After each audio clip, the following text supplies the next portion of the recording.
현재 리플은 중요한 전환점을 맞이하고 있습니다. 도널드 트럼프 미국 대통령이 중국산 제품에 대해 최대 125%의 추가 관세를 부과하겠다고 발표하면서 자본시장과 암호화폐 시장 전반에 큰 파장이 일어나고 있는데요. 이러한 긴장 속에서 리플은 반등의 기회를 맞이하며 과연 어디까지 상승세를 이어갈 수 있을지 투자자들의 많은 관심이 집중되고 있습니다. 그동안 리플은 지속적인 하락세로 어려운 시기를 겪어왔죠. 하지만 최근 분위기는 반전되었고 시장에 다시 희망적인 시그널이 포착되고 있는 지금 리플이 단기간 내 어떤 모습을 보여줄 것이며 얼마만큼의 상승세를 보여줄지 많이 궁금하실 텐데요. 오늘 그에 대한 답을 알려드리려 하니 구독과 좋아요 부탁드리며 오늘 방송 끝까지 시청해 주시기 바랍니다.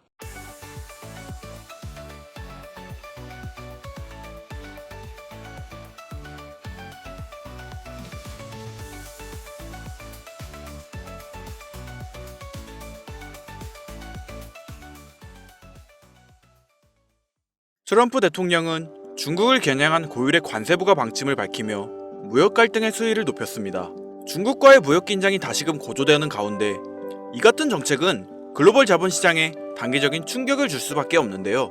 여기서 흥미로운 점은 트럼프 대통령이 중국 이외의 국가들에게는 90일의 유예기간을 부여하겠다고 밝히면서 극심한 불확실성에 시달리던 투자 심리가 다소 완화되었다는 점입니다. 실제로 최근 며칠간 글로벌 증시와 암호화폐 시장에서 일정 부분 반등세가 나타나며 투자자들의 불안감이 일부 해소된 모습을 확인할 수 있었죠. 하지만 무역전쟁은 아직 끝나지 않았습니다. 관세전쟁이 장기화될 경우 세계 경쟁 성장 둔화와 공급망 교란이라는 이중 리스크가 현실화될 수 있는데요. 그러나 이러한 상황은 리플에게 강력한 호재가 작용될 수 있다고 판단되어집니다. 왜냐하면 투자자들은 자연스럽게 안전자산으로 시선을 돌릴 것이고 대표적인 안전자산이 금이라고 한다면 암호화폐 시장에서는 이에 유사한 구조를 가진 자산으로 리플이 주목받고 있기 때문이죠. 리플은 몇 가지 면에서 금과 유사한 특성을 지니고 있습니다. 우선 발행량이 고정되어 있다는 점에서 희소성이 확보되었으며 이는 시간이 지날수록 가치 상승의 기반이 되는데요. 리플은 채굴이 불가능한 구조로 설계되었기 때문에 공급이 증가하지 않으며 총 발행량은 1000억 개로 고정되어 있어 추가 발행도 불가능합니다. 여기에 국제 송금을 위한 실사용 목적까지 더해져 실질적인 활용 가능성도 높아 전 세계적으로 수요가 늘어나고 있음에도 공급은 제한적인 구조를 지니고 있어 자연스레 가치 상승을 기대할 수 있는 시스템인 것이죠. 이러한 상승 흐름은 온체인 데이터에서도 뚜렷하게 확인되고 있습니다. 최근 일주일간 리플을 1000만 개 이상 보유한 지갑 주수의 수가 6% 증가하며 총 약 300억 개의 리플이 이체되었는데요.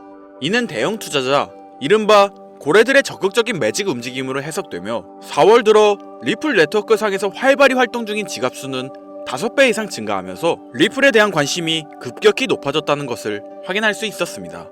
고래들의 움직임은 보통 장기적인 강세 신호로 해석되어지는데 여기에 조만간 발표될 리플 ETF 상장 소식과 점차 회복세를 보이는 암호화폐 시장 전반의 흐름을 고려하면 리플은 장기적으로도 강한 상승세를 보여줄 가능성이 높습니다. 향후 글로벌 시장의 불확실성이 커질수록 리플은 디지털 금과 같은 역할을 할 수 있다는 점에서 기대감이 커지고 있는데요. 그렇다면 이러한 상승장의 예고 속에서 본격적인 상승의 시작을 알기 위해선 리플과 연관된 기관 세력들의 움직임을 잘 관찰해야 하는데 현재 리플과 관련된 기업 중 주가가 사상 최고치를 기록하고 있는 워렌 버핏의 이 기업이 있습니다. 버크셔 해서웨이라는 기업 많이 들어보셨죠? 버크셔 해서웨이는 세계적인 투자 지주 회사로 워렌 버핏의 회사로 매우 유명한 회사입니다. 시총이 무려 1000조나 되는 어마어마한 규모의 회사이죠. 이런 버크셔 해서웨이가 가지고 있는 대표적인 회사, 어떤 회사가 있을까요? 그중 하나가 바로 아메리칸 익스프레스입니다. 아실 분들은 아시겠지만 아메리칸 익스프레스는 신용카드사와 은행업을 중심으로 한 미국에서 가장 큰 규모의 회사 중 하나이자 금융업의 대표 주자이죠. 그리고 특징은 아메리칸 익스프레스는 워렌 버핏의 버크셔 해서웨이가 최대 주주로서 무려 20%가 넘는 지분을 보유하고 있죠. 쉽게 생각하면 워렌 버핏의 회사인 버크셔 해서웨이가 아메리칸 익스프레스를 소유하고 있다 라고 생각하면 되겠죠. 또한 뱅가드 그룹이 6.3%, 블랙록이 6.1%를 보유하고 있는 전망이 좋은 기업이라는 겁니다. 이런 아메리칸 익스프레스는 리플의 핵심 파트너입니다. 심지어 작년 8월에도 아메리칸 익스프레스는 송금을 위해 리플을 채택했다는 걸 알 수 있죠. 이 말은 바로 워렌 버핏의 회사인 버크셔 해서웨이가 소유하고 있는 아메리칸 익스프레스에서 리플과 협업을 하고 있다는 건 워렌 버핏과 리플이 밀접한 관계가 있다는 뜻 아닐까요? 리플은 기본적으로 스위프트 때문에 만들어진 코인이죠. 여기서 스위프트가 무엇이냐? 스위프트는 서로 다른 국가에서 무역을 할 때 사용되는 화폐가 다르기에 기준을 만들어서 국제 무역을 진행하는 것이 스위프트입니다. 하지만 여기서 발생하는 수수료가 무려 20%나 되죠. 즉 너무 비싼 금액이죠. 그래서 이런 문제를 해결하고자 만들어진 것이 바로 리플 코인입니다. 또한 리플은 ODL 시스템을 가지고 있어 단 몇 초 만에 전 세계 어디든 바로 송금을 할 수 있는 기술력 또한 보유하고 있죠. 수수료와 속도, 이 두 가지를 모두 잡을 수 있다는 겁니다. 그런데 지금 이 기술력을 미국이 질투하고 있다는 거죠. 그럼 여기서 생각을 해볼게요. 전 세계 최대 강국이 어디죠?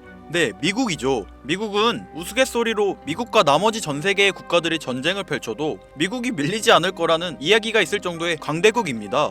단적인 예로 미국의 2022년 국방비 순위를 보시면 미국의 국방비 금액이 2위인 국가부터 10위인 국가의 국방비를 합친 것보다 무려 23%나 많은 금액을 국방비로 쓰고 있다는 겁니다. 물론 이것만으로는 단순 군사력을 비교할 수는 없겠으나 이 정도로 엄청난 초강대국이라는 거죠. 이 이야기를 왜 하냐면 미국은 전 세계에 패권을 쥐고 있는 강대국이라는 겁니다. 단순히 군사력뿐 아니라 경제력으로도 말이죠. 요즘 시대는 힘으로 찍어 누르는 시대보다 자본주의 세상이기에 경제 패권이 엄청나게 중요하다는 거예요. 지금 전 세계 공용화폐로 쓸 수 있는 유일한 화폐는 바로 달러입니다. 하지만 이제는 세상이 많이 바뀌고 있어요.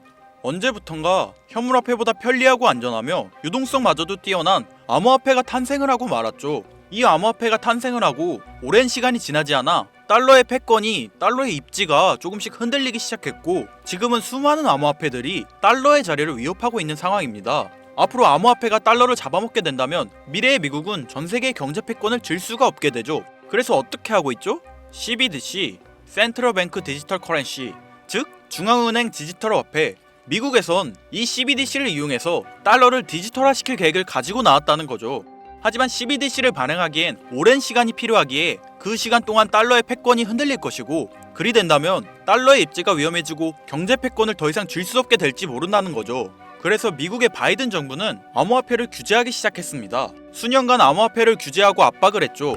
하지만 이제는 그게 더 이상 불가능해졌다는 거예요. 세상이 달라졌다는 거죠. 그리고 그걸 알고 있고 세상의 흐름을 잇고 있는 트럼프는 비트코인 컨퍼런스에서 암호화폐 대통령이 되겠다 라며 자신있게 외쳤던 것이죠. 그리고 그가 당선된 후 정말로 친암호화폐 정책을 펼쳐나가기 시작했죠. 이미 뛰어난 사업가였던 그가 이 흐름을 놓칠 이유가 전혀 없다는 겁니다. 자, 그렇다면 앞으로 리플의 행보 어떻게 될 것 같으신가요?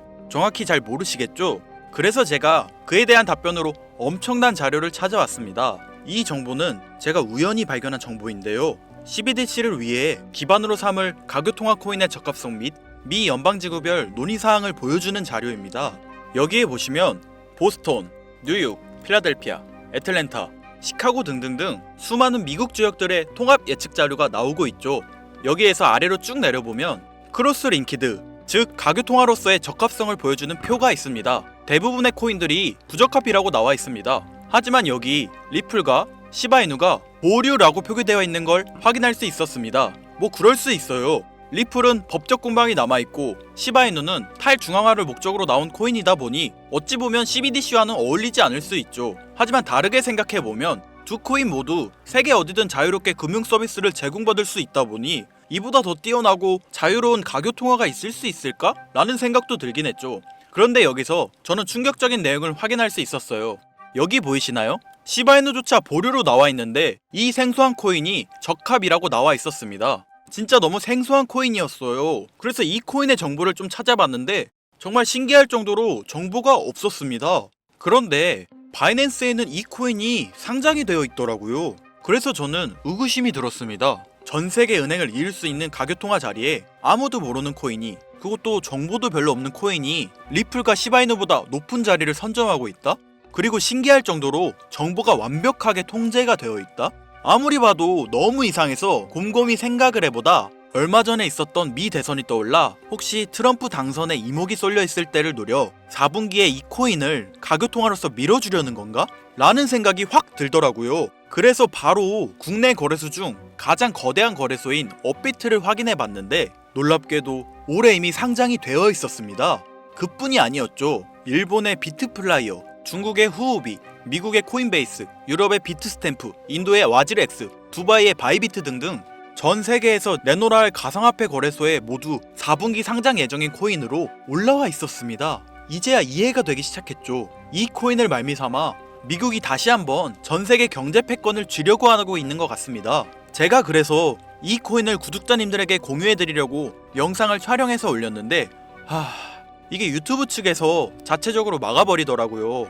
아무래도 미 대선과 관련이 있는 코인이다 보니 유튜브 측에서 자체 필터링이 되는 것 같아요.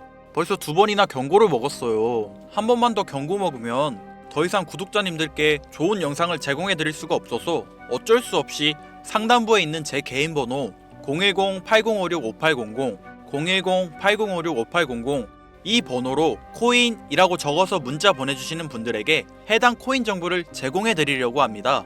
구독자님이신 걸 확인하는 즉시 해당 코인에 대한 정보 바로 제공해드리도록 하겠습니다. 요즘 저를 사칭해서 정보를 팔아먹으려고 하는 악질업자들이 너무나 많이 늘어나고 있습니다. 제보가 진짜 빗발치고 있어요. 다시 한번 말씀드리지만 저는 절대로 금전을 요구하거나 멤버십 가입료도 및 개인정보 등을 요청하지 않습니다. 그런 사칭범들이 워낙 많아 문자 보내주시는 분들 한 분 한 분 제 구독자님이신지 확인 후 공유해드리다 보니 약간의 시간이 소요가 된다는 점 다시 한번 양해 부탁드립니다. 저는 많은 거 안 바래요. 오로지 제 채널을 키우기 위해 제 영상을 보시고 제 채널 구독, 좋아요, 알림 설정 그리고 댓글 정도 남겨주시면 저는 그걸로 만족합니다. 그러니 이것 외에 요청하는 게 있다면 제가 아니라 사칭이니 조심하세요. 앞으로 더 좋은 영상, 더욱 도움이 되는 정보로 다시 찾아뵙겠습니다. 오늘 하루도 고생하셨습니다. 김선우입니다. 감사합니다.